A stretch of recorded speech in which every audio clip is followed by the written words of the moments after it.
Une étoile fonctionne comme un moteur cosmique, comprimant les atomes sous une pression extrême et projetant lumière et chaleur sur des milliards de kilomètres. Maintenant, associez-la à un trou noir, un piège si puissant que même la lumière ne peut en échapper. La monstruosité qui en résulte semble tout droit sortie de la science-fiction, mais il pourrait bien s'agir d'un objet spatial parfaitement réel. Lorsque le télescope spatial James Webb a commencé à scruter l'univers en 2022, il a détecté quelque chose de très étrange. De minuscules points rouges dispersés dans le ciel. Et il remontait à l'époque où l'univers était très jeune. Une observation inédite qui a complètement déconcerté les astronomes, bien qu'ils aient en tout de même réussi à formuler quelques hypothèses. L'une des hypothèses proposait que ces points rouges soient des mini-galaxies, mais pas de petites galaxies ordinaires. Celles-ci représenteraient seulement 2% de la taille de la Voie lactée, peuplée d'un nombre d'étoiles si dense qu'elles formeraient un véritable pogo cosmique. Une densité telle qu'elle pourrait défier les lois de la physique. Cette théorie demeure donc peu plausible. Ces points pourraient-ils être des quasars, ces trous noirs lumineux dévorant les étoiles? Non, ils sont trop faibles pour ça. Et si un trou noir d'une telle ampleur existait dans un objet si minuscule, la galaxie serait comparable à un sac à dos tentant de contenir un éléphant. Impossible. Il est temps de présenter Avi Loeb, réputé pour ses idées audacieuses concernant les civilisations extraterrestres, et son collaborateur Fabio Pacucci. Ils considèrent que ces petits points rouges sont des galaxies, mais extrêmement minuscules, car elles n'ont pas encore entamé leur rotation. Imaginez un bébé galaxie apprenant à marcher. Voilà exactement l'image. Cette hypothèse s'appuie sur la théorie dominante de formation des galaxies, selon laquelle elles croissent à l'intérieur de halos de matière noire hypothétiques. Cette substance invisible représentant 85% de la masse totale de l'univers. Invisible et intangible, sa gravité agit néanmoins comme une colle cosmique, rassemblant les galaxies. Ces petites galaxies rouges pourraient ainsi être bercées par la matière noire, attendant de commencer à tourner et à se développer en ces grandes galaxies que nous observons aujourd'hui. Les astronomes estiment que ces galaxies embryonnaires pourraient évoluer dans des halos à la rotation extrêmement lente, plus lente que 99% des halos de l'univers. Pour visualiser cela, imaginez tenir une corde et tourner sur vous-même. Si vous tournez vite, la corde se tend. Si vous tournez lentement, elle tombe mollement au sol. Il en serait de même pour ces galaxies. Les halos étaient trop lents pour les étirer, conservant ainsi leur taille réduite. Cela pourrait contribuer à expliquer pourquoi nous ne voyons ces points rouges que sur les photos de bébés de l'univers. Avec le temps, les halos accéléreraient, et les galaxies qu'ils contiennent se développeraient et s'étendraient, finissant par ressembler aux galaxies que nous connaissons. Loeb l'a expliqué ainsi. Les halos de matière noire possèdent une vitesse de rotation. Certains tournent rapidement, d'autres lentement. Si l'on suppose que ces petits points rouges se situent dans le 1% des halos les plus lents, toutes leurs bizarreries deviennent soudain compréhensibles. Mais ce n'est pas la seule interprétation. Deux autres équipes de chercheurs ont récemment avancé que ces points pourraient représenter quelque chose de totalement inédit, un type d'objet cosmique qu'ils nomment étoile trou noir. Un groupe international d'astronomes et de physiciens, incluant des spécialistes de Penn State, estime que ces points correspondent en réalité à d'énormes boules de gaz chaud, si denses qu'elles évoquent les atmosphères d'étoiles ordinaires. Mais, au lieu d'être alimentés par la fusion nucléaire comme les étoiles classiques, ces objets tirent leur énergie de trous noirs supermassifs en leur centre. Ces derniers engloutissent la matière, la transforment en énergie, laquelle produit la lumière que nous percevons. Après avoir examiné suffisamment de points rouges, les chercheurs en ont identifié un à l'atmosphère si étendue qu'il ne pouvait être expliqué par un simple regroupement d'étoiles normales dans une petite galaxie. Il s'agirait plutôt d'une unique étoile gigantesque et très froide. Les étoiles froides émettent peu de lumière en raison de leur basse température par rapport aux étoiles classiques. La majorité des étoiles de l'univers sont de faible masse et plus froides, mais elles passent généralement inaperçues, les étoiles plus massives et lumineuses accaparant toute l'attention. Quant à ces étoiles trous noirs, elles brillent dans les longueurs d'onde rouges et proches infrarouges, une lumière invisible à l'œil nu. Bien que le gaz entourant les trous noirs supermassifs soit habituellement à plusieurs millions de degrés, ces étoiles rouges pourraient être entourées de gaz très froid, semblable à l'atmosphère d'une étoile de faible masse. Cela expliquerait leur faible luminosité. Autrement dit, ce que nous avions interprété comme de petites galaxies chargées d'étoiles pourraient en réalité être des étoiles géantes uniques, alimentées par des trous noirs. Voyons maintenant comment le télescope spatial James Webb, JWST, a permis aux astronomes de réaliser cette découverte. Il s'agit de l'un des télescopes les plus puissants en orbite. Conçu pour remonter jusqu'à la naissance de l'univers, il utilise des instruments infrarouges afin de détecter la lumière des étoiles et galaxies les plus anciennes. En somme, il fonctionne comme une machine à remonter le temps, permettant aux scientifiques d'observer l'univers tel qu'il était, il y a environ 13,5 milliards d'années, tout près du commencement de toutes choses. Dès que le JWST a commencé à balayer les cieux, les astronomes ont constaté l'apparition de minuscules points rouges un peu partout. Ces objets étaient bien trop massifs par rapport aux prévisions des modèles galactiques. Au départ, l'équipe a supposé qu'il s'agissait de galaxies matures qui virent au rouge à mesure que leurs étoiles vieillissent. Mais les points étaient beaucoup trop lumineux. Pour les considérer comme des galaxies, les étoiles devraient être si densément agglomérées que cela défiait toute possibilité physique. Une telle galaxie rendrait le ciel nocturne éblouissant. Pour percer ce mystère, les chercheurs avaient besoin de spectres, c'est-à-dire de données révélant la quantité de lumière émise par les objets à différentes longueurs d'onde. Entre janvier et décembre 2024, ils ont consacré près de 60 heures d'observation du JWST à la collecte de spectres de 4500 galaxies lointaines. Il s'agit de l'un des corpus de données spectroscopiques les plus vastes jamais obtenus avec Webb, offrant aux astronomes un aperçu sans précédent de l'aube de l'univers. En juillet 2024, l'équipe a repéré un objet d'une extrême singularité. Il a immédiatement capté leur attention. Ils l'ont surnommé The Cliff, et il constituait le cas d'étude idéal pour déterminer la nature de ces mystérieux points rouges. Son spectre révélait une masse considérable, le cas le plus extrême de ce type détecté à une époque si précoce de l'univers. La lumière émise par The Cliff avait voyagé près de 12 milliards d'années pour atteindre la Terre. Mais le plus surprenant était que l'analyse spectrale indiquait que cette lumière ne provenait pas d'un amas d'étoiles. Elle émanait d'un trou noir supermassif. Ce dernier absorbait la matière environnante à une vitesse prodigieuse, enveloppée dans une sphère de gaz d'hydrogène. Les trous noirs de cette envergure se trouvent généralement au centre des galaxies et peuvent dépasser le Soleil de millions, voire de milliards de fois. Leur intense gravité convertit la matière en énergie, produisant d'immenses quantités de lumière. La découverte de The Cliff et d'objets similaires suggère que ces étoiles trous noirs pourraient constituer la version embryonnaire des trous noirs supermassifs que nous observons aujourd'hui au centre des galaxies. Les astronomes pourraient ainsi contempler les monstres les plus puissants de l'univers à l'état de nourrissons avant qu'ils ne deviennent les géants que nous connaissons. Le télescope James Webb a déjà détecté des indices de trous noirs de grande taille dans l'univers primitif, et ces étoiles trous noirs pourraient expliquer la croissance fulgurante de l'univers. On peut les envisager comme des bâtisseurs cosmiques suralimentés, aspirant la matière, gagnant en taille et dynamisant le cosmos primitif. Les chercheurs prévoient de les étudier plus en détail, afin d'évaluer la densité de leur gaz et la puissance réelle de ces objets. Quant aux petits points rouges, ils sont extrêmement éloignés, dans l'espace comme dans le temps, et si minuscules que leur étude est délicate. Mais pour l'instant, l'idée de l'étoile trou noir reste la meilleure explication, correspondant à presque toutes les données. Les chercheurs poursuivent leurs investigations, et même si certaines hypothèses s'avéraient fausses, les astronomes suivront les indices, et une nouvelle idée ne manquera pas de surgir. Un visiteur mystérieux vient d'entrer dans notre système solaire et le traverse à la vitesse vertigineuse de 244 600 km/h.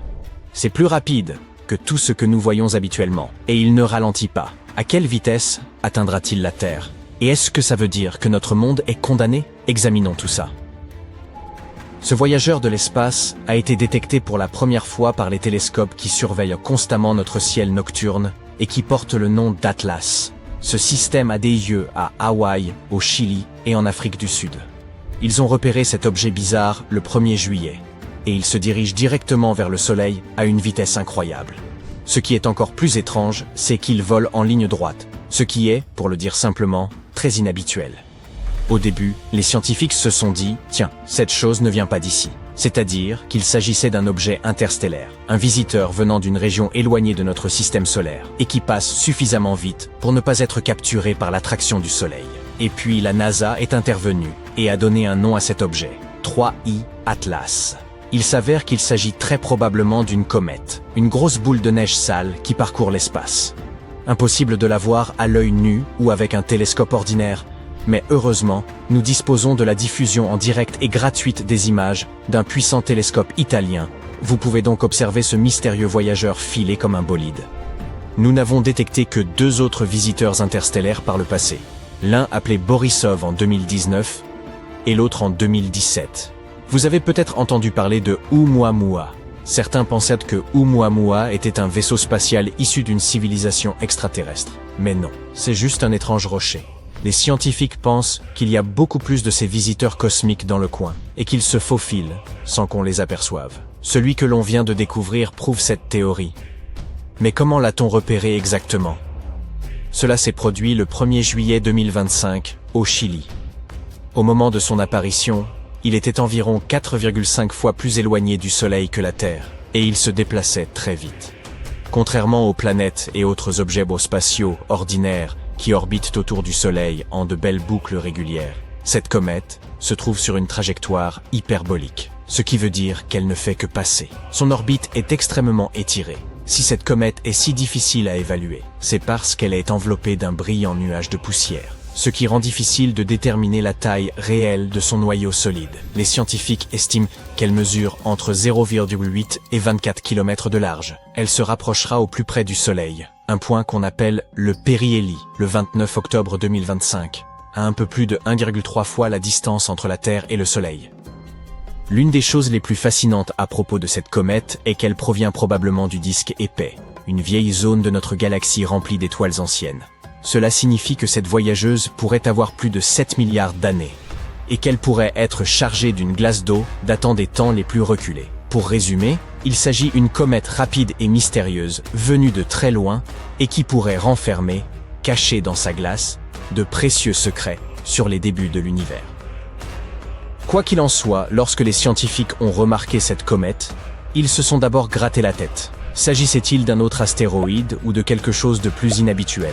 La trajectoire qu'elle suivait leur paraissait si folle qu'ils se sont dit qu'elle était en train de se rapprocher de la Terre. Elle a donc été ajoutée à la liste des objets à surveiller de près. Mais à mesure que davantage de spécialistes l'examinaient, il est devenu clair que ce n'était pas une roche spatiale ordinaire. Cette visiteuse était sur une trajectoire ultra rapide, et pas seulement autour du Soleil.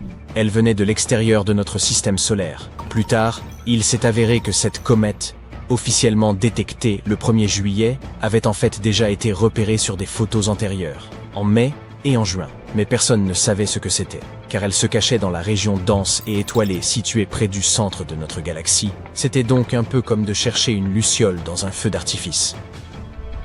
Au début, certains astronomes pensaient qu'il s'agissait peut-être simplement d'un astéroïde, parce que l'objet ne semblait pas posséder cette lueur floue habituelle, ni cette queue typique des comètes. Mais le 2 juillet, de puissants télescopes au Chili, en Arizona et à Hawaï ont enfin réussi à voir une faible queue, ainsi qu'un petit nuage de poussière, les signes classiques d'une comète.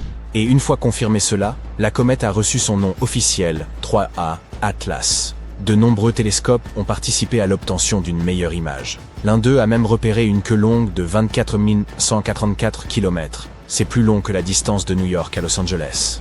D'autres ont remarqué que la poussière autour de la comète avait une teinte rougeâtre, tout comme la dernière comète interstellaire enregistrée.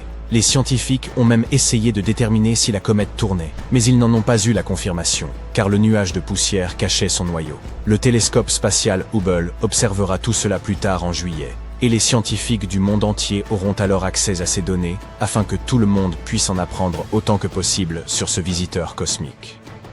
Ainsi, la comète va s'approcher au plus près du Soleil vers le 30 octobre, atteignant environ 1,5 fois la distance Terre-Soleil. Juste avant ça, elle passera relativement près de Mars, environ 0,4 fois cette distance Terre-Soleil. Ainsi, Mars sentira comme un souffle passé. Mais ne vous inquiétez pas, la comète ne s'approchera pas suffisamment de notre planète pour nous causer des ennuis.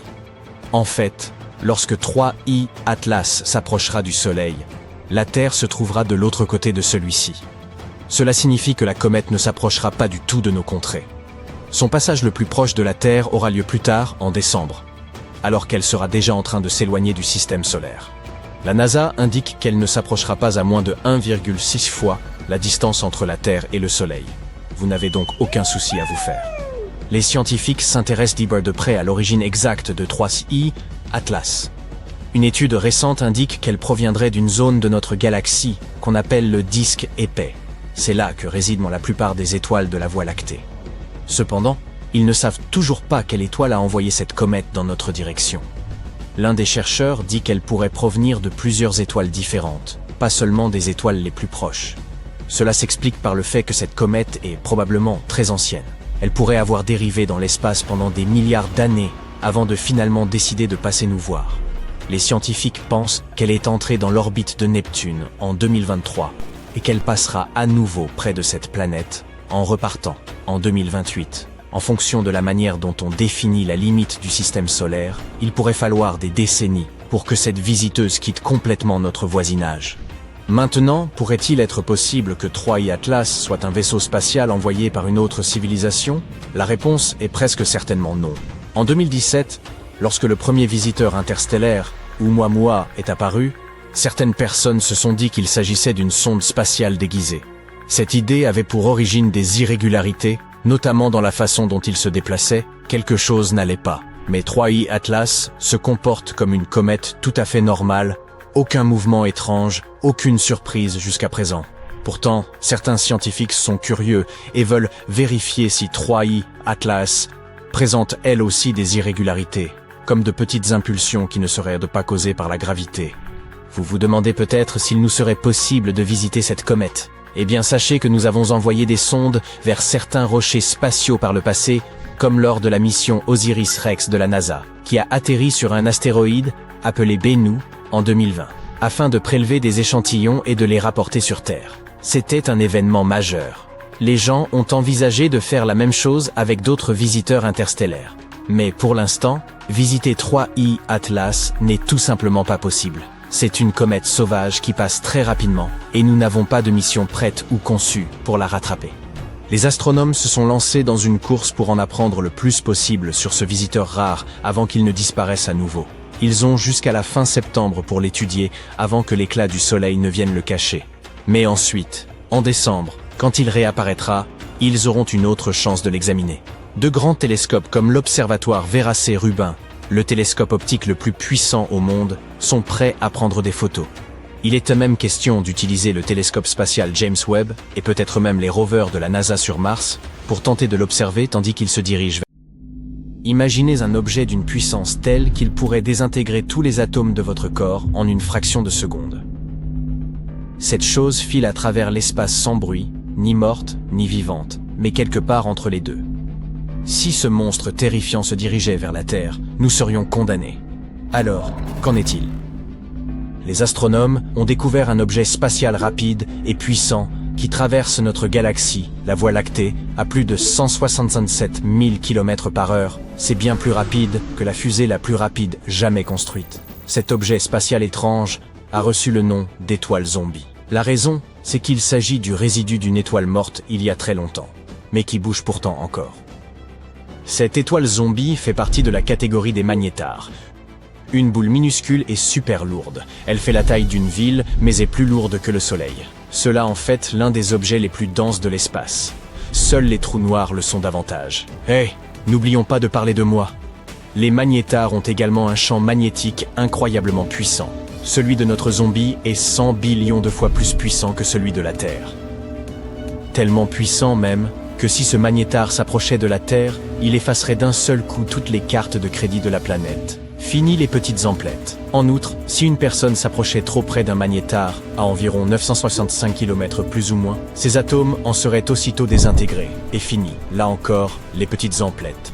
Heureusement, ce magnétar est très loin de nous et n'est pas près de s'approcher. Lorsqu'il a été découvert pour la première fois, il se trouvait à environ 15 000 années-lumière de la Terre. C'est une distance énorme, vous n'avez donc pas à vous inquiéter de voir vos atomes partir en feu d'artifice pour le moment. Les astronomes ont repéré ce magnétar zombie pour la première fois en 2008. Et comme seulement une trentaine de magnétars sont connus dans notre galaxie, c'était un vrai coup de chance. Les scientifiques ont utilisé des télescopes spatiaux comme Hubble et Gaia pour l'observer. Et ils ont découvert qu'il se déplaçait beaucoup plus rapidement qu'ils ne le pensaient. À présent, les astronomes essaient de comprendre comment cette étoile zombie a reçu une telle impulsion. Au début, ils pensaient que, comme la plupart des magnétars, celui-ci était issu de l'explosion en supernova d'une étoile géante, le noyau de celle-ci devenant une étoile à neutrons super dense. Selon leur théorie, cela aurait pu se produire près d'un objet qui porte le nom de rémanent de supernova HB9. C'est tout à fait plausible, car la plupart des magnétars sont créés de cette manière. Mais en suivant son mouvement, ils ont aussi découvert que notre étoile zombie se déplaçait trop rapidement et allait dans la mauvaise direction pour provenir de HB9. Ils ont donc retracé son parcours sur plusieurs milliers d'années, mais n'ont toujours pas pu identifier l'étoile explosive ni l'amas stellaire dont elle pourrait être issue. Cela signifie que les scientifiques ont maintenant un mystère de plus à résoudre. D'où vient cette étoile zombie et comment a-t-elle été formée ? Selon l'une de leurs hypothèses, elle proviendrait en réalité d'une naine blanche, le noyau restant d'une étoile de la taille de notre Soleil après l'épuisement de tout son carburant. Normalement, lorsque les naines blanches explosent, elles sont complètement détruites. Mais dans de rares cas, au lieu de se désintégrer, la naine blanche s'effondre sur elle-même et se transforme en étoile à neutrons. Cette étoile à neutrons peut alors devenir un magnétar. Cette exceptionnelle formation de magnétars nous renseigne aussi un peu sur une autre grande énigme, les sursauts radio-rapides, ou FRB. Il s'agit de flashs très rapides et puissants, d'énergie radio provenant de l'espace profond. Certains FRB viennent de galaxies si anciennes qu'on s'étonne qu'elles puissent encore contenir des étoiles capables d'exploser. Mais si les magnétars peuvent naître de l'effondrement de naines blanches, cela pourrait expliquer comment ces FRB continuent de survenir. Quoi qu'il en soit, comprendre comment se forment les magnétars pourrait nous permettre d'expliquer de nombreux événements étranges et puissants que nous observons dans l'univers. Cependant, l'enquête se poursuit et aucune réponse n'a encore été trouvée. Les étoiles zombies qui errent à travers l'univers ne sont pas le seul mystère qu'il nous reste à résoudre. En voyageant à travers le cosmos, vous pourriez tomber sur un étrange objet qui ne ressemble à rien. À une distance de 700 millions d'années-lumière de la Terre, il y a un trou, un vide contenant un tout petit nombre de galaxies. Cette région est à peu près sphérique et fait environ 330 millions d'années-lumière de diamètre. Elle pourrait contenir notre galaxie, la Voie lactée. Des milliers et des milliers de fois, c'est le mystérieux vide du Bouvier, ou grand vide. Vous voyez, les galaxies sont comme des toiles géantes. La plupart d'entre elles font partie de longues structures appelées filaments. Ceux-ci se déploient à travers le cosmos, et lorsqu'ils se rencontrent, ils forment des régions à forte concentration de galaxies. Ces régions sont ce que nous connaissons sous le nom d'amas de galaxies.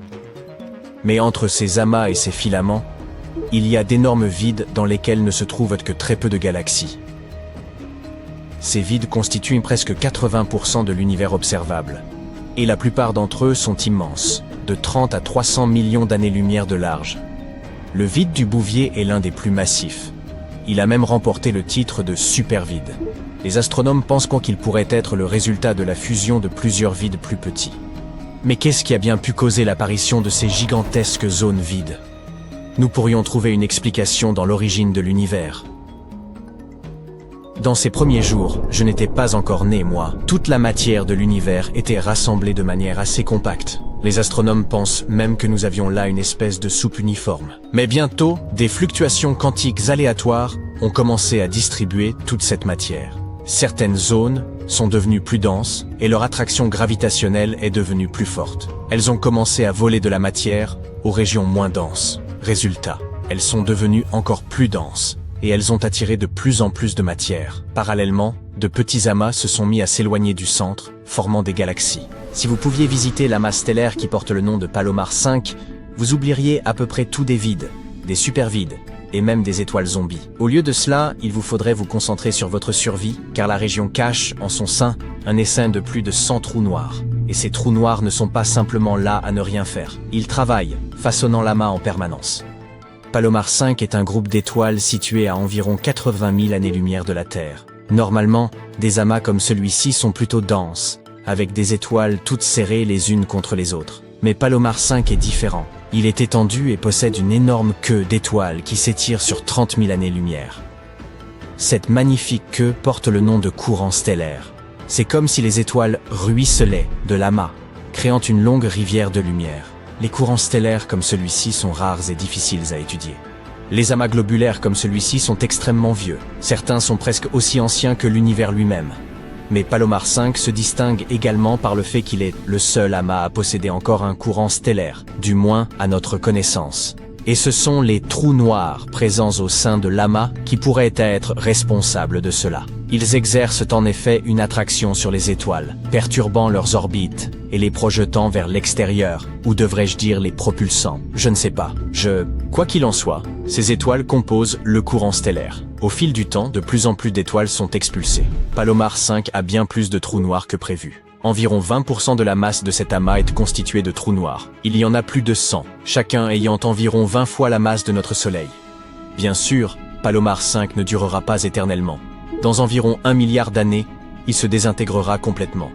À ce moment-là, toutes ces étoiles auront disparu, ne laissant derrière elles que les trous noirs.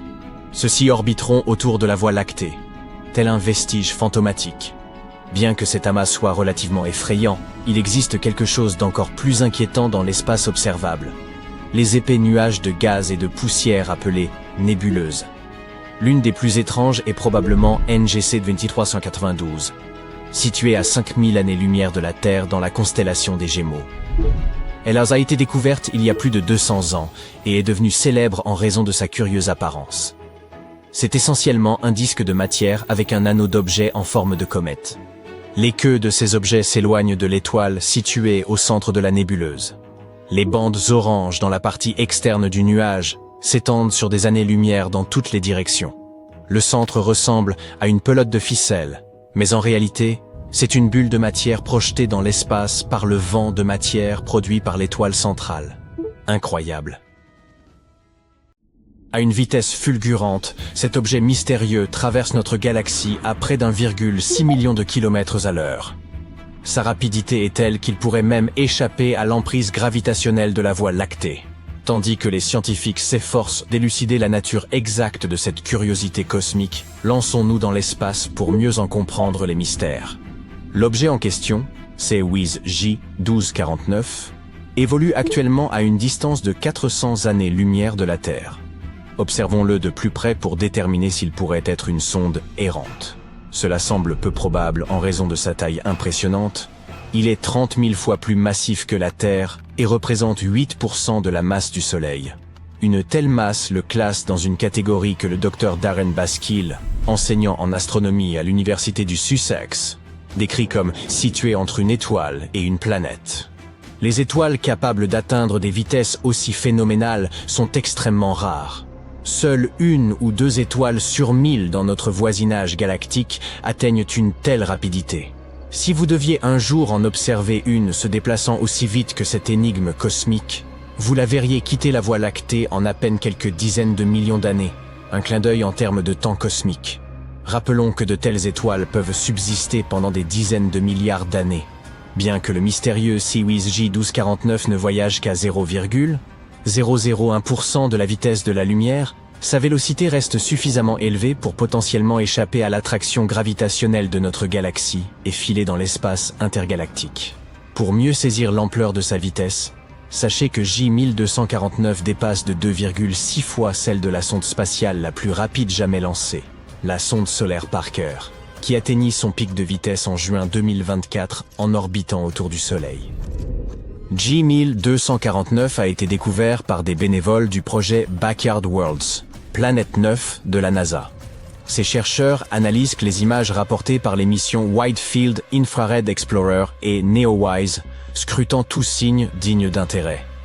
3 d'entre eux ont repéré un point rapide et diffus traversant les images de WISE. Lorsqu'ils ont compris la nature de leur découverte, ils ont été submergés d'enthousiasme, bien qu'ils aient d'abord pensé que cet objet spatial avait déjà été signalé. Pourtant, à leur grande surprise, ce n'était pas le cas. Actuellement, la majorité des scientifiques estiment que CEWIS J1249 pourrait être soit une étoile de faible masse, soit une naine brune. Ce type d'étoile, plus grand qu'une planète, n'a cependant pas la taille nécessaire pour entretenir une fusion nucléaire en son cœur, comme le fait notre Soleil.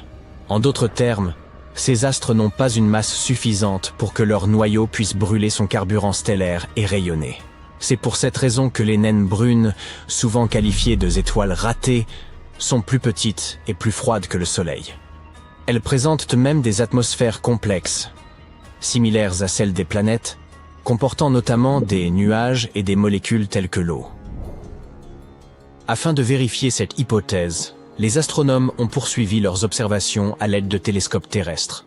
Ils ont rapidement détecté une composition chimique inhabituelle pour l'objet, affichant des niveaux de fer et d'autres métaux bien inférieurs à ceux des étoiles ou des naines brunes ordinaires. Cela a conduit la NASA à émettre une hypothèse audacieuse. J1249 pourrait être l'une des étoiles les plus anciennes jamais identifiées dans notre galaxie. Ce bouleversement suscite une question. Pourquoi cette étoile hypothétique se déplace-t-elle aussi rapidement? Les chercheurs envisagent plusieurs scénarios. L'un d'eux suppose qu'il s'agirait des restes d'un système stellaire binaire, dont l'un des membres, une naine blanche, aurait explosé en supernova après avoir absorbé trop de matière issue de J1249. Une autre hypothèse suggère que l'étoile pourrait provenir d'un amas stellaire qui se serait disloqué après avoir rencontré deux trous noirs. Selon les spécialistes, l'une des manières d'atteindre une telle vélocité est de se diriger vers un objet massif, mais sans l'atteindre, ce qui produit un effet de fronde gravitationnelle. Ce phénomène est exploité pour faire accélérer les sondes spatiales, leur permettant d'explorer le système solaire dans une échelle de temps raisonnable. La vitesse de J1249 pourrait s'expliquer par un mécanisme similaire. L'étoile aurait pu naître dans le noyau surpeuplé de la galaxie, filer vers une autre étoile sans la percuter, et gagner ainsi une vitesse extrême. Laissons désormais les astronomes poursuivre leurs investigations pour confirmer cette hypothèse fascinante. Pendant ce temps, dirigeons-nous vers le système binaire 55 Cancri, situé à 41 années-lumière de la Terre. Ce système héberge une planète étonnante. 55 Cancri, alias Janssen. Cette super-Terre, 8 fois plus massive que notre planète, orbite autour de son étoile en un peu plus de 17 heures, soit une année bien plus courte qu'un jour terrestre. En outre, la planète est 25 fois plus proche de son étoile que Mercure ne l'est du Soleil, ce qui explique que sa surface atteigne une température infernale de 2400 degrés Celsius. C'est suffisamment chaud pour faire fondre la plupart des métaux connus. En 2010, des chercheurs ont découvert que l'étoile haute de 55 Cancri présentait un rapport carbone-oxygène particulièrement élevé. Si ce même rapport s'appliquait également à la planète, celle-ci pourrait receler d'immenses quantités de carbone, et le plus incroyable, ce carbone pourrait exister sous forme de diamant. Cela ferait de 55 Cancri une véritable planète joyau. Malheureusement, des études ultérieures ont révélé que ce rapport carbone-oxygène était moins extrême qu'on ne l'avait initialement pensé, rendant peu probable l'existence d'un monde incrusté de gemmes. Toutefois, la composition des planètes ne reflète pas toujours exactement celle de leur étoile haute. Si un processus externe avait enrichi la quantité de carbone sur 55 Cancri, elle pourrait tout de même rester la planète la plus précieuse de l'univers. Cela vaudrait certainement le détour. Mais laissons derrière nous cette planète diamant pour nous rendre à Vega, l'une des étoiles les plus brillantes et les plus importantes du ciel nocturne. La luminosité des autres étoiles est évaluée par rapport à celle de Vega, sur une échelle où sa propre magnitude se situe à 0. Une étoile de magnitude 1 est 2,5 fois moins lumineuse que Vega, tandis qu'une étoile de magnitude -1 est 2,5 fois plus brillante. Vega a également été une étoile polaire, bien que ce ne soit plus le cas. Aujourd'hui, l'axe de la Terre pointe vers Polaris, l'étoile du Nord. Cependant, l'inclinaison axiale de la Terre dessine un cercle sur une période d'environ 26 000 ans, et Vega redeviendra l'étoile polaire d'ici environ 12 000 ans. Patience. Ce qui distingue véritablement Vega des autres étoiles, c'est qu'elle n'a pas une forme sphérique parfaite.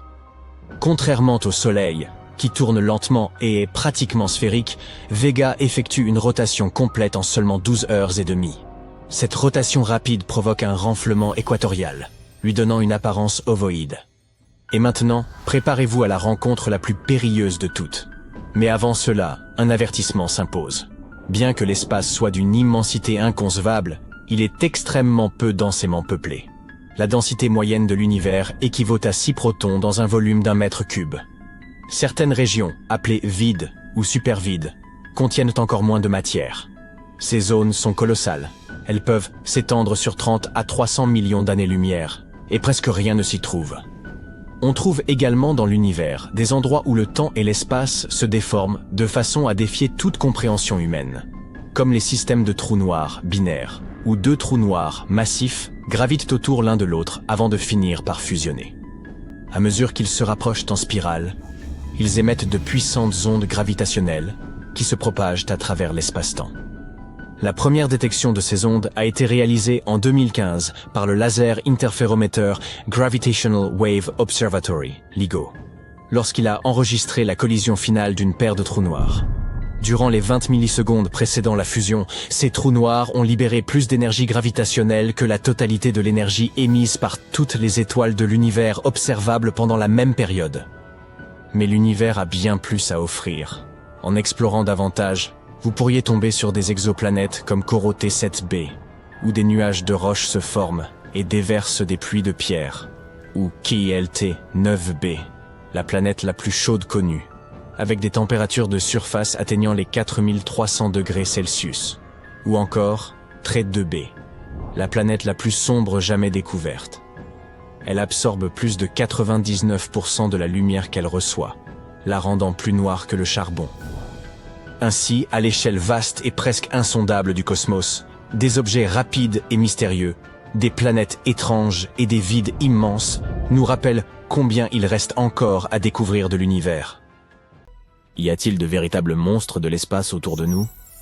Eh bien, naturellement, il n'y a pas d'énormes créatures faites d'étoiles qui volent à travers l'univers. Cependant, il existe certaines choses dans l'espace qui nous rappellent vraiment nos cauchemars. La première est une région de la nébuleuse de l'Aigle, également connue sous le nom de Messier 16, une merveille située dans la constellation du Serpent. Cette nébuleuse éblouissante a été découverte au XVIIe siècle et doit son surnom à l'impression visuelle qu'elle renvoie. Si vous la regardez bien, elle ressemble à un aigle géant, volant à travers l'univers. C'est un jeune amas d'étoiles. Situé très loin, à environ 5700 années-lumière de la Terre, la nébuleuse de l'Aigle s'étend sur une région grande d'environ 70 années-lumière sur 50. En comparaison, notre système solaire entier ne s'étend que sur 2 années-lumière de long, la distance entre le Soleil et Pluton n'étant que d'environ 5 heures-lumière. Cette nébuleuse colossale abrite plus de 8000 étoiles. Et l'une d'entre elles est particulièrement brillante. C'est un duo d'étoiles massives, dont l'une est environ 80 fois plus lourde que notre Soleil. Et la nébuleuse génère activement de nouveaux astres. Chaque jour, le gaz et la poussière à l'intérieur sont compressés par le rayonnement intense et les vents stellaires provenant d'énormes étoiles au sein de l'amas, ce qui entraîne la naissance de nouvelles étoiles. Et enfin, au cœur de cette nébuleuse se trouvent les emblématiques piliers de la création. Ce sont d'immenses colonnes de poussière et de gaz, déclinées en nuances de bleu, de rouge et de vert. Elles servent activement de pouponnières stellaires. Ces nuages sombres se rassemblent lentement pour donner naissance aux futures étoiles, façonnant les matériaux riches et complexes que l'on trouve dans l'univers. Les piliers de la création s'étendent sur environ 4 à 5 années-lumière, soit environ 2 fois la taille de notre système solaire tout entier. La nébuleuse de l'Aigle est particulièrement intéressante pour les astronomes. C'est un endroit idéal pour étudier la naissance et l'évolution des étoiles, et la beauté de cet endroit est stupéfiante. Cependant, elle est plus fascinante qu'effrayante, contrairement aux monstres suivants. Les quasars, fascinantes centrales électriques, alimentées par des trous noirs supermassifs au cœur des galaxies. Ces trous noirs représentent des millions, voire des milliards de fois la masse de notre Soleil. La matière tourbillonne en eux, formant un brillant disque d'accrétion. La gravité à l'intérieur génère une énergie intense à travers tout le spectre lumineux, faisant briller les quasars de façon éclatante. Parfois, ils peuvent même éclipser des galaxies entières. Ces monstres cosmiques ont intrigué les astronomes pendant des décennies. Les quasars ont l'apparence d'étoiles normales, mais présentent des niveaux d'énergie inégalés. Leur nom est la contraction de sources de rayonnement astronomique quasi-stellaires. Et ils rayonnent à travers l'entièreté du spectre. Ondes radio, lumière visible, lumière ultraviolette, rayons X et rayons gamma. Nous captons leurs signaux depuis de nombreuses années, mais nous ne les avons aperçus pour la première fois que dans les années 60. Les quasars figurent parmi les objets les plus anciens de notre univers. Leur éclat, parcourant des milliards d'années-lumière, nous aide à en apprendre davantage sur les premiers jours de l'univers, lorsque ces monstres abondaient encore. Ils se sont progressivement assombris au fil du temps. Nous ne pouvons donc qu'imaginer à quel point ils brillaient alors. L'un des quasars les plus emblématiques se dénomme UJ-LQG. Ce n'est pas un monstre, c'est un immense groupe de 73 quasars. Ensemble, ils couvrent 4 milliards d'années-lumière et brillent plus que 100 voies lactées. Il nous est impossible de concevoir une telle chose. Le prochain monstre est ce que l'on appelle un pulsar. Lorsqu'une grande étoile arrive à court de combustible, elle explose. Ce qui reste après cela est une étoile à neutrons, laquelle a une masse plusieurs fois supérieure à celle de notre Soleil, mais compressée dans une sphère de la taille d'une petite ville. Elles sont incroyablement denses. Parfois, elles décident de faire équipe avec un ami, comme une étoile compagne. Si cette dernière partage sa substance avec l'étoile à neutrons, les choses peuvent vite déraper. Cette matière supplémentaire pourrait faire s'effondrer l'étoile à neutrons, la rendant encore plus dense. Dans ce cas, elle se transformerait en une étoile à quarks. Mais si cela n'arrive pas, l'étoile à neutrons emprunte une autre voie.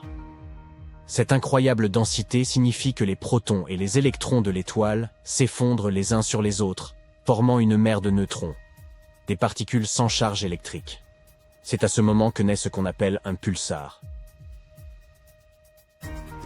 Les pulsars sont dotés d'un incroyable rayonnement électromagnétique, et ils arborent des champs magnétiques plusieurs milliards de fois plus puissants que celui de la Terre. La fête commence lorsque ce pulsar magnétisé à l'extrême commence à tourner. Et ce n'est pas une rotation tranquille. Les pulsars peuvent tourner plusieurs centaines de fois par seconde. Ce sont les objets les plus rapides de tout l'univers. Alors que le pulsar tourne sur lui-même, il émet de puissants faisceaux de rayonnement électromagnétique. Ceux-ci agissent comme des phares, balayant l'univers à chaque rotation. Si la Terre se trouve sur la trajectoire de l'un de ces faisceaux, les astronomes détectent des impulsions de rayonnement. C'est de là que vient leur nom de pulsar. Voici maintenant un corps étroitement lié au pulsar, une étoile zombie. Parfois, même après que l'étoile a atteint la fin de sa vie pour se transformer en supernova, elle ne disparaît pas complètement. Il se peut qu'il reste de la matière. Et dans ce cas, elle se transforme en une sorte de zombie céleste. Ces étoiles zombies se manifestent souvent par paires, une étoile cédant aux besoins de sa petite compagne. Elle se comporte comme un vampire et se nourrit des étoiles proches dont elle absorbe l'hydrogène afin de revenir à la vie. Lorsqu'elle atteint la taille d'une planète, elle explose à nouveau en une brillante supernova, détruisant l'étoile dont elle s'est nourrie. Les étoiles zombies ne sont pas difficiles en matière de nourriture. Et elles ne se cantonnent pas à dévorer des étoiles. L'une d'elles se trouve dans la constellation de la Vierge. Et elle ne se contente pas de grignoter les astres environnants. Elle dévore l'énergie et la matière de ces planètes. Et tout comme les véritables zombies sont toujours en quête de plus de nourriture, ces étoiles voyagent à travers les galaxies. Récemment, nous en avons découvert une autre dans une galaxie lointaine. Elle a voyagé et évolué au fil du temps, devenant progressivement plus lumineuse. Et ce spectacle a débuté il y a plusieurs millions d'années, à l'époque des dinosaures. L'étude de ces astres peut nous aider à mieux comprendre comment fonctionnent les corps célestes dans des conditions extrêmes. Elle nous aide également à percer les secrets des particules fondamentales et à explorer la physique de ces restes stellaires hyper denses. Maintenant que nous nous sommes intéressés aux zombies, il existe aussi des vampires cosmiques. Les étoiles dites traînardes bleues défient le vieillissement en ponctionnant l'énergie de leurs voisines. Elles apparaissent plus jeunes et plus bleutées que leur ancien voisinage en raison de cela, ce qui confond les pauvres astronomes quant à leur âge véritable. Les scientifiques ont étudié 21 de ces traînardes bleues dans un amas d'étoiles vieux de 7 milliards d'années situé loin de nous. C'est alors qu'ils ont fait une percée. Ils avaient d'abord supposé qu'elles étaient le fruit de fusion ou de collision. Mais ensuite, les scientifiques ont révélé que ces étoiles cupides se nourrissant des étoiles voisines pour rester éternellement jeunes. Bien que cette découverte explique la plupart des traînardes bleues, quelques-unes demeurent mystérieuses. Ce qui signifie qu'elles ont probablement des origines variées. Les chercheurs prévoient de mettre le télescope spatial Hubble à profit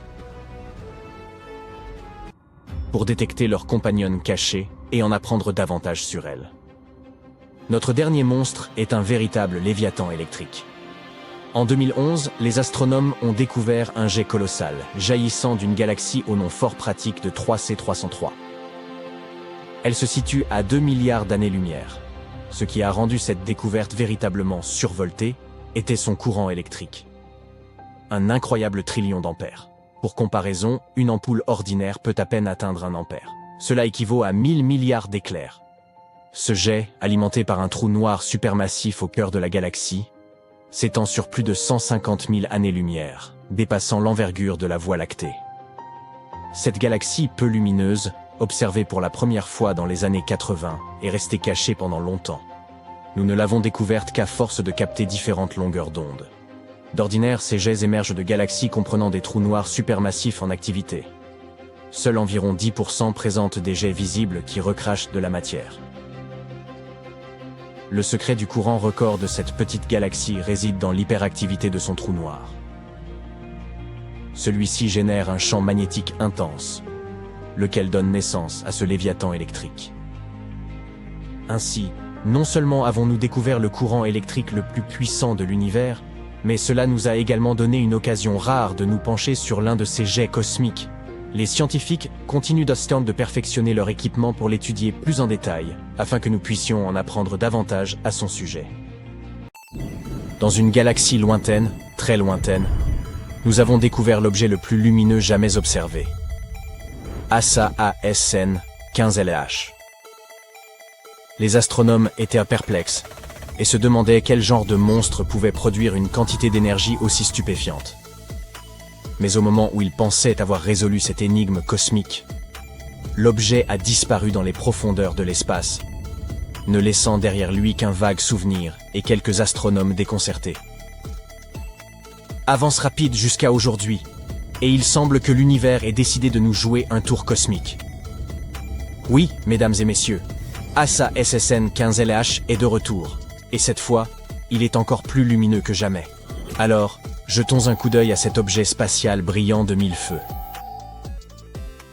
Cet événement a été détecté pour la première fois le 14 juin 2015, dans la constellation de l'Indien. Il se situait dans une galaxie faible, prouvant que les choses les plus brillantes proviennent parfois des endroits les plus inattendus. C'est comme trouver un diamant dans un tas de pierres, ou une pépite de chocolat dans une fournée de cookies aux raisins secs, sans vouloir offenser les amateurs de cookies aux raisins secs. ASN 15LH était si lumineux que s'il avait été dans notre propre galaxie, il aurait brillé davantage que la pleine lune. Imaginez plutôt, pas de nuit, pas d'étoiles, juste cette chose mystérieuse illuminant le ciel comme un immense lampadaire. Ne serait-ce pas cool et un peu terrifiant ? Mais plus sérieusement, c'était un événement astronomique fascinant. À son apogée, il était 570 milliards de fois plus lumineux que notre Soleil. Si brillant que même vu de loin, il suffirait à vous aveugler. Imaginez plutôt, nous sommes en 2015 et des astronomes découvrent l'objet le plus lumineux jamais observé. C'était une découverte incroyable, car les scientifiques n'avaient aucune idée de ce que cela pouvait être. Était-ce une supernova ? Un événement de rupture par effet de marée? Quelle était cette chose à la fin? Mais dès qu'ils ont commencé à étudier cet objet, il a commencé à disparaître, ce qui s'est avéré particulièrement décevant. Les scientifiques, perplexes, n'avaient plus d'autre choix que de spéculer sur sa nature. Puis, contre toute attente, ASN 15LH a soudainement refait surface. Scintillant comme jamais, les astronomes étaient abasourdis. Comment ? Cette chose nous serait revenue de l'au-delà. Pendant 40 jours, son rayonnement ultraviolet a quintuplé avant de se stabiliser pendant quelques mois, pour ensuite diminuer à nouveau. Face à ce développement inattendu, les astronomes se sont exclamés « D'accord, ça c'est vraiment étrange ». Mais alors, quelle est la nature de cet objet et qu'est-ce qui a provoqué sa résurgence? Plusieurs théories ont été avancées. La première est celle d'une supernova superlumineuse. Une supernova est l'apothéose de la vie d'une étoile. Lorsqu'un astre épuise son carburant, il subit un événement cataclysmique qui libère une quantité colossale d'énergie et de lumière. Un spectacle époustouflant appelé supernova. C'est le bouquet final de la vie d'une étoile, une sorte de clap de fin cosmique. Sauf que le clap, c'est l'étoile entière. Certains astronomes pensent donc que cet objet pourrait être une supernova, mais d'une magnitude exceptionnelle. Si c'était autrefois une étoile, elle aurait probablement été 100 fois plus massive que le Soleil. Une telle supernova serait un événement inédit, et cette étoile géante attirerait sans aucun doute l'attention de tout l'univers. Une autre théorie est celle du magnétar. Lors d'une supernova, le noyau de l'étoile s'effondre sur lui-même pour former un objet extrêmement dense. Imaginez un marshmallow de la taille d'une montagne, compressé à la taille d'un véritable marshmallow. Cette densité est si extrême que si vous pouviez, par miracle, vous tenir sur la surface d'une étoile à neutrons, ce qui est impossible car vous seriez écrasé par sa gravité, vous pèseriez autant qu'un milliard d'éléphants. C'est en quelque sorte ce qui se produit lorsqu'une étoile épuise son carburant. Le noyau super dense restant est ce que l'on appelle une étoile à neutrons. On pourrait donc avancer qu'une supernova est la grande fête d'adieu d'une étoile, où elle part dans un grand boom, et qu'une étoile à neutrons est ce qui reste après la fête, comme les boîtes à pizza vides et les canettes de bière après une soirée endiablée entre amis. Certains scientifiques pensent que ASASN 15LH pourrait relever de ce genre de phénomène. Ils pensent qu'il s'agissait d'une étoile qui a épuisé son carburant pour devenir une étoile à neutrons. Ensuite, elle aurait tourné si rapidement qu'elle aurait expulsé des jets de matière surchauffée. Comme pulvériser de l'eau avec un tuyau, mais une eau prodigieusement chaude. Ces jets peuvent réchauffer leurs environs et rendre une supernova encore plus brillante qu'à l'accoutumée. Mais notre mystérieux objet était encore plus brillant que cela, ce qui remet en question cette théorie. Heureusement, nous avons d'autres hypothèses. Une autre théorie suggère que cette luminosité extrême pourrait être due à la collision de deux étoiles à neutrons. Une telle collision provoquerait un véritable spectacle pyrotechnique, avec cotillons et paillettes cosmiques. Une autre idée est qu'ASASN 15LH pourrait avoir été causée par un trou noir supermassif déchirant une étoile qui se serait trop approchée. Imaginez un monstre affamé saisissant une friandise appétissante, mais au lieu de la manger, il la déchire en morceaux, créant un chaos monumental. C'est probablement l'hypothèse la plus impressionnante. Enfin, l'explication la plus prosaïque. Cette théorie suggère que cet objet mystérieux pourrait ne pas être aussi lumineux que nous l'avions pensé. En réalité, sa lumière serait amplifiée par un amas de galaxies ou un autre corps massif dans l'espace. Un peu comme si vous chaussiez des lunettes grossissantes qui rendent tout énorme et plus brillant. Voilà donc toutes les explications possibles de cet événement. Et si ces mystères ne suffisaient pas, rappelez-vous que les scientifiques n'ont aucune idée de pourquoi cet objet s'est remis à briller. Ils ont envisagé qu'il ait pu rencontrer un amas de gaz, le rendant momentanément plus lumineux. Mais après vérification, ils n'ont rien trouvé de tel.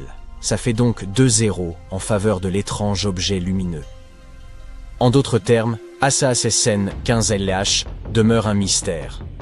Il continue de défier les astronomes, comme pour leur dire « Vous pensiez tout savoir des supernovas, continuez de chercher, simples mortels.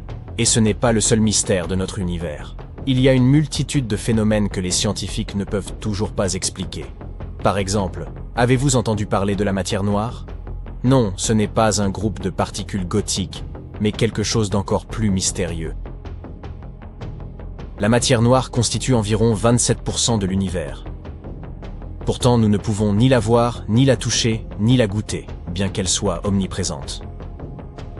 Les scientifiques savent qu'elle existe parce qu'elle exerce une attraction gravitationnelle sur la matière observable, un peu comme un délicieux cheeseburger a une attraction gravitationnelle sur moi. Le plus étrange avec la matière noire, c'est que nous ignorons totalement de quoi elle est composée. C'est une boîte à mystère dont nous ne pouvons même pas voir les contours. Et ce mystère tient les scientifiques éveillés la nuit. Une autre énigme obscure est celle de l'énergie noire, insaisissable et énigmatique. Elle représente environ 68% de l'univers, mais sa nature nous échappe encore. Ces deux éléments sont qualifiés de noirs parce qu'ils n'interagissent pas avec la lumière ou toute autre forme de rayonnement électromagnétique. En d'autres termes, bien que nous sachions qu'ils existent, nous ne pouvons pas les observer directement. Imaginez un peu, nous ne pouvons percevoir qu'environ 5% de l'univers. Qui sait ce qui se cache encore dans l'ombre ? Un jour, les scientifiques ont remarqué que l'univers s'étendait de plus en plus rapidement au fil du temps. Mais cela semblait impossible, non? Après le Big Bang, l'expansion de l'univers aurait dû ralentir progressivement, comme tout phénomène naturel. Et pourtant, ce n'était pas le cas. Quelque chose devait donc le propulser, n'est-ce pas? C'est ainsi que les scientifiques ont introduit le concept de énergie noire, une force mystérieuse censée accélérer l'expansion de l'univers. Mais quelle en est l'origine? Les chercheurs l'ignorent toujours. Et tant que nous n'aurons pas élucidé ces mystères, ils resteront parmi les plus grands de notre univers. Ainsi, cet objet mystérieusement lumineux n'est même pas l'un des plus grands mystères. Nous avons encore une multitude de choses à comprendre, et qui sait quels autres secrets l'univers nous réserve? Espérons qu'un jour, nous en saurons davantage sur notre monde et que nous pourrons enfin répondre à ces questions fascinantes. Des sons étranges et inhabituels sortis de nulle part se répandent dans toute notre galaxie, se répétant constamment, et nous n'avons jamais rien entendu de tel auparavant. Les scientifiques l'ont découvert en 2020 et cela ne ressemblait à aucune des autres signatures énergétiques qu'ils avaient déjà étudiées. Des signaux radio clairs et puissants se produisent de temps à autre et disparaissent mystérieusement en l'espace d'une journée. Cela ne correspond au profil d'aucun corps spatial que nous connaissions. Le signal est un peu irritant et il disparaît de façon aléatoire. Lorsque les scientifiques ont essayé de faire correspondre le signal avec les observations d'autres télescopes, il avait disparu. Les étoiles de faible masse émettent parfois des ondes radio, mais pas ici car leur équivalence s'exprime surtout en rayons X. Les étoiles effondrées très denses comme les pulsars et les magnétars ne constituent pas non plus une explication possible. La solution la plus proche qu'ils aient trouvée est une classe mystérieuse d'objets que nous connaissons sous le nom de source radio du centre galactique, GCRT. Il s'agit d'une source radio qui brille et s'illumine rapidement. Elle se désintègre près du centre de notre galaxie et pourrait nous aider à percer les mystères de l'univers. Si tu avais une voiture volante capable d'accélérer à la vitesse de 95 km/h, tu n'aurais besoin que d'1 heure pour aller dans l'espace. La Lune est un peu plus loin, 400 000 km, soit environ 10 fois la circonférence de notre planète. Cela signifie qu'un voyage sur la Lune reviendrait à faire le tour du globe 10 fois de suite, ce qui prendrait moins de 6 mois. Un voyage vers Pluton prendrait plus de 800 ans. Proxima b est la voisine semblable à la Terre la plus proche que nous ayons. C'est un petit monde rocheux qui tourne autour de l'étoile voisine la plus proche de notre Soleil. Elle tourne autour de la zone habitable de son astre, une zone suffisamment éloignée de toute autre étoile pour que les conditions y soient modérées. Ni trop froide, ni trop chaude, et pour que l'eau liquide puisse exister, du moins hypothétiquement. Si tu essayais de te rendre sur Proxima b à une vitesse de 40 200 km/h, ce qui est la vitesse des fusées lunaires Apollo, il te faudrait plus de 112 000 ans pour y arriver, et tu ne pourras peut-être pas respirer là-bas. Personne ne sait si Proxima b possède une atmosphère. Les humains explorent l'univers en permanence, mais nous ne pouvons voir qu'environ 5% de la matière qui s'y trouve, et Albert Einstein a été le premier à réaliser que l'espace vide n'est pas vraiment vide. Tout ce que nous ne pouvons pas voir est en fait composé de matière invisible, aussi appelée matière noire, combinée à une chose appelée énergie noire. Si tu essayais de verser de l'eau dans l'espace, en dehors d'un vaisseau spatial bien sûr, elle se mettrait immédiatement à bouillir ou à s'évaporer. C'est parce qu'il n'y a pas d'air ni de pression atmosphérique dans l'espace. Lorsque la pression de l'air diminue, la température à laquelle tu dois normalement faire bouillir l'eau diminue également.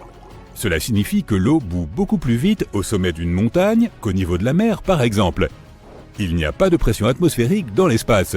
L'eau pourrait donc bouillir à une température très basse. Les scientifiques pensent qu'il y a au moins 2 milliards de galaxies dans l'espace. Nous ne connaissons pas le nombre réel et nous ne le connaîtrons probablement jamais, mais ils ont essayé de le calculer par extrapolation en comptant le nombre de galaxies que nous pouvons voir dans une zone assez petite et restreinte du ciel. On pourrait croire que l'univers est parsemé d'étoiles et de quelques planètes ici et là, mais notre galaxie natale compte au moins 100 milliards de planètes. Si tu remplis un ballon d'hélium et que tu le lâches, tu remarqueras qu'il volera très haut. Il montera dans l'atmosphère, mais n'ira pas dans l'espace. Plus il monte, plus l'air de notre atmosphère se raréfie. Ton ballon s'élèvera jusqu'au point où l'atmosphère qui l'entoure a le même poids que l'hélium qu'il contient. Cela se produira à une hauteur d'environ 32 km au-dessus de la surface terrestre. C'est donc l'altitude maximum qu'un ballon à l'hélium puisse atteindre. Nous ne savons pas vraiment quelle est la taille de l'univers, nous ne pouvons pas voir ses bords et nous ne savons même pas s'il a un bord. La technologie actuelle nous permet de voir à une distance d'environ 14 milliards d'années-lumière de notre planète. Cela signifie que nous pouvons voir environ 28 milliards d'années-lumière de diamètre, en commençant par la couche la plus externe de notre atmosphère, qui se termine à environ 960 km au-dessus de la surface de notre planète. Quoi qu'il en soit, la taille de l'univers change constamment et s'agrandit avec le temps. Mercure est la planète la plus proche du Soleil, si bien que la plupart des gens pensent que c'est aussi la planète la plus chaude. Pourtant, c'est Vénus qui détient ce titre. C'est la deuxième planète la plus proche de notre étoile centrale, environ 30 millions de kilomètres plus loin du Soleil que Mercure. Mais Mercure n'a pas d'atmosphère. Or, cette dernière agit comme une sorte de couverture chauffante qui aide à maintenir la chaleur provenant du Soleil. Vénus a une atmosphère étonnamment épaisse, environ 100 fois plus épaisse que celle de la Terre. Son atmosphère ne laisse pas sortir la chaleur, elle la conserve et rend Vénus de plus en plus chaude. De plus, elle est principalement composée de dioxyde de carbone, qui laisse librement entrer l'énergie solaire. Mais il est moins transparent et perd donc moins les radiations à grande longueur d'onde émises par la surface chaude. La température moyenne y est d'environ 468 degrés Celsius, ce qui est assez chaud pour faire fondre l'étain. La température maximale sur sa voisine Mercure est de 427 degrés Celsius. Dans environ 2 milliards d'années ou plus, il fera bien trop chaud pour que la vie puisse exister sur notre précieuse planète. Au fil des centaines de millions d'années à venir, notre Soleil continuera à être de plus en plus chaud et brillant. Finalement, les températures seront si élevées que nos vastes océans seront évaporés. Comme ils produisent 70% de l'oxygène dont nous avons besoin pour survivre, il n'y aura pas de vie sans eux. Tout cela signifie que notre planète deviendra tout simplement un vaste désert, un peu comme les Mars aujourd'hui. Pluton, anciennement considéré comme une planète très éloignée et aujourd'hui requalifiée de planète naine, a un plus petit diamètre que la largeur des États-Unis. La plus grande distance du Maine à la Californie du Nord est d'environ 4700 km, alors que le diamètre de Pluton n'est que de 2371 km. Pluton est très loin, mais le bord de notre système solaire est 1000 fois plus éloigné que cette planète naine. Et les astronomes ont trouvé de nombreux objets spatiaux en orbite autour de notre Soleil, bien plus loin que Pluton, tels que les objets de la ceinture de Kuiper et les objets transneptuniens. Il y a aussi le nuage de comète d'Oort qui se trouve à une demi-année-lumière de Pluton, également 1000 fois plus loin. Une étoile à neutrons est vraiment très lourde. Une cuillère à café remplie du matériau de cette étoile pèserait 6 milliards de tonnes. Les étoiles à neutrons sont issues d'énormes étoiles qui n'ont plus de carburant. L'étoile en déclin explose et son noyau se désagrège, mais à cause de la gravité, il forme une étoile à neutrons extrêmement dense. Ces étoiles ont généralement une masse allant jusqu'à 3 soleils, mais leur rayon est d'environ 10 km, ce qui en fait l'un des objets les plus denses de notre univers, du moins à notre connaissance. L'univers a une couleur et il s'agit d'une sorte de beige ou latte cosmique. Il a aussi sa propre odeur qui rappelle le steak grillé ou le métal chaud. Du moins, c'est ce qu'ont dit les astronautes qui ont flotté dans l'espace. Si tu veux construire une combinaison spatiale, prépare-toi à travailler très dur. Il faut 5000 heures pour en fabriquer une, et elle te coûtera 1 million de dollars. Une très bonne combinaison aura 11 couches de matériaux et pèsera environ 50 kg. Et il faut qu'elle soit confortable.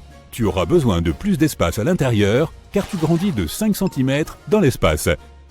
Quand tu flottes dans l'espace, la gravité de la Terre n'a pas d'impact sur toi. C'est pourquoi les vertèbres de ta colonne vertébrale peuvent se dilater et se détendre un peu.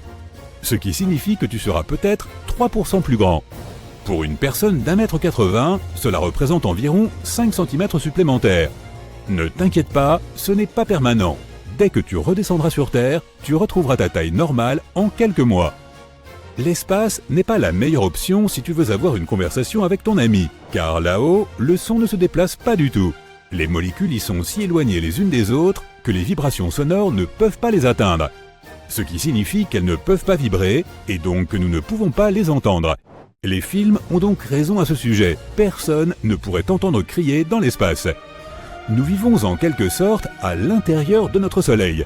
Le Soleil n'est pas seulement cette grosse boule de feu située à 150 millions de kilomètres de nous. Son atmosphère extérieure est bien plus grande. Elle s'étend bien au-delà de la surface que nous pouvons voir. L'orbite de notre planète traverse son atmosphère ténue. Les rafales de vent solaire qui créent les aurores australes et boréales en sont d'ailleurs la preuve. Cela signifie que d'une certaine manière, nous vivons à l'intérieur du Soleil. Et pas seulement nous, mais d'autres planètes aussi, y compris la lointaine Neptune. L'héliosphère, qui est ce que nous appelons l'atmosphère solaire externe, s'étend sur environ 16 milliards de kilomètres.